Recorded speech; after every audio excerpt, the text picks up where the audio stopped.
বিকশিত বড়খলার গড়ে তোলার গ্যারেন্টি দিলেন দুবারের জয়ী বিধায়ক কিশোর নাথের।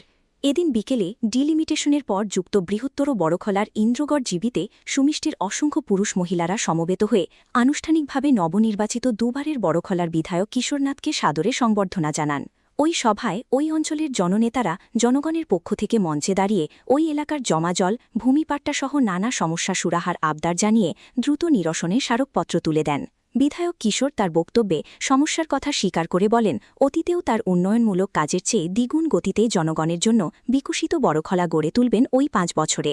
এদিনের সভায় স্থানীয় দলীয় কর্মকর্তাদের মধ্যে রতন রায়, অরবিন্দ দত্ত, অজয় রায়, রামদাস পুরকায়স্থ, রামু রায়, কাজল রায়, সুব্রত দেব সহ অন্যান্যরা বিধায়ক অতি দ্রুত সমস্যা সুরাহা করতে সক্ষম হবেন বলে আশা ব্যক্ত করেন। এই রাস্তা দিয়ে তো আমি আসা যাওয়া সবসময় করি। বৃষ্টি হলে রাস্তা অনেক জল হয়ে যায়, জানি না এখন বৃষ্টি হচ্ছে, আমি হয়তো যাওয়ার সময় আবার জলে পেতে পারি রাস্তার মধ্যে। তো এই রাস্তার একটা কাজ তো আছেই আপনাদের, সেটা আমি আগেই বলেছিলাম, আজও বলছি, সেটা কাজ কিভাবে তাড়াতাড়ি করা যায় সেটা নিয়ে আমি কাজ করব। তাছাড়া গ্রামাঞ্চলের অনেক রাস্তা কাজ বাকি রয়েছে।